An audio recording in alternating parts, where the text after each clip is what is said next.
hello लोगोफोर बरायबाय बड जब info official YouTube चेनेलाव दा लोगोफोर एसएससी आव साख्रि ओंखारदों दा बेनिनो आं मैया भिडिअ होदोंमोन बेनिफ्राय गोबां माखासे कमेन्ट्स फैदों जे कनफ्यूज जादों साइन्स नांथारगौ नामा होननानै दा बेखौनो नोंथांमोननो रिप्लाय भिडिअ खालामबाय जाहाथे नोंथांमोना फुल भिडिअ नायो जायफ्रा फुल भिडिअ नायाखै एसे आन्दायदों जानांगौ बेखायनो नोंथांमोना अननानै भिडिअखौ जोबजासिम नाय अब्लानो बुजिगोन मा डकुमेन्ट्स नांगौ क्वालिफिकेसन नांगौ बेयावनो गासैबो डिटेल्स दंखायो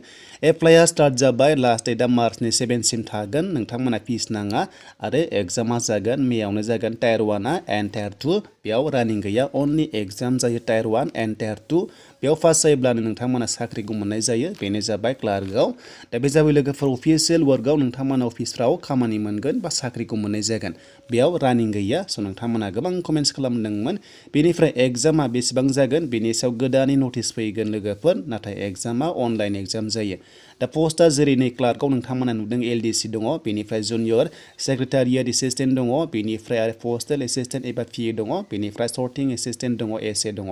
दा बेयाव नोंथांमोना सेलारिखौ नाय जोबोर मोजां मोजां दङ जेरै 25,000 निफ्राय जागायनानै 81 सिम दङ बेनिफ्राय 19,000 निफ्राय जागायनानै 63 सिम दङ दा बे जाबाय लोगोफोर क्लार्क लेभेलाव नोंथांमोना खामानि मावनो मोनगोन बेनिफ्राय डाटा एन्ट्रि अपारेटर बेयाव मोनसे कनफ्यूज जागासिनो दङ बे 1.4 आसो लोगोफोर डाटा एन्ट्रि अपारेटरावहाय माखासे साइन्स नांगौ जादों नाथाय 1.3 आव डाटा एन्ट्रि अपारेटराव बेयाव जोंहा साइन्स नाङा आर्ट्सआनो एप्लाइखौ खालामनो हायो डेट मिन्स नोंथांमोना जायफ्रा सिम्पल एचएस पास जादों एप्लाइ खालामनो हायो जेबो पार्सेन्ट नाङा हिन्जावफोर हौवाफोर गासैबो एप्लाइखौ खालामनो हायो दा बेखायनो आं नोंथांमोननो बे भिडिअ खालामफिनबाय जायफ्रा एसे आन्दायदोंमोन दा बेखायनो फुल भिडिअ नायनांगौ अब्लानो नोंथांमोना गासैबो डिटेल्सखौ मोनखायो दा बिदिब्ला गोबाव खालामा दानिया बैसो बेनिफ्राय क्वालिफिकेसन डिटेल्सआव थांफिनबावनोसै जाहाथे नोंथांमोना क्लियार जायो दा बैसोआ जोंनिया 18 निफ्राय 32 इयार्ससिम एप्लाइ खालामनो हायो एसटिफ्रा नाथाय जेनेरेला 18 निफ्राय 27 इयार्ससिमल' एप्लाइ खालामनो हायो बेनिफ्राय डेट अफ बार्थ नोंथांमोना मिलायनानै नायबानो जाबाय जानुवारि 1 बेनिफ्राय 2022 खौ लानानै दासिम नोङो 32 नि आन्डार दङबा एसटिआ एप्लाइ खालामनो हागोन बे पस्टआव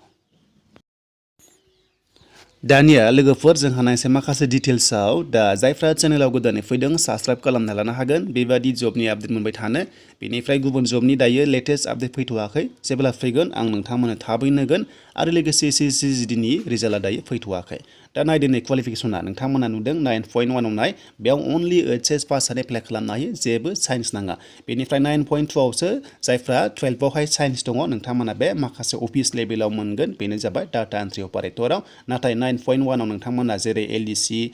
जेएसए दङ पिए दङ एसए दङ डाटा एन्ट्रि अपारेटर दङ बेयाव अनलि एचएस पासआनो एप्लाइ खालामनो हायो पार्सेन्टबो नाङा साइन्सबो नाङा आर्ट्सआनो एप्लाइ खालामनो हागोन बेयाव साइन्स आर्ट्स कमार्स गासैबो एप्लाइ खालामनो हागोन नाथाय 9.2 आवहाय साइन्सआ एप्लाइ खालामनो हागोन थ' बेखिनियानोसै लोगोफोर आरो लास्ट डेटआ बेनिया जाबाय मार्चनि 7 सिम थागोन नोंथांमोना एप्लाइखौ खालामदो जायफ्रा इन्टारेस्टेड दङ बेनिफ्राय एप्लाइ प्रसेस लिंकखौ नोंथांमोना डिसक्रिपसनाव मोनगोन आं खालामखाबाय जाहाथे नायै नोंथांमोना एप्लाइ खालामो आरो फट'आव डेट होबानो जाबाय फट'आ लेटेस्ट जानांगौ गोदान जानांगौ 3 मान्थ्स अनलि बारा जानो मोना नोंथांमोना फट'आव प्रिन्ट डेटखौ होनानै लाबानो जाबाय जाहाथे एडमिट फैनाय बायदि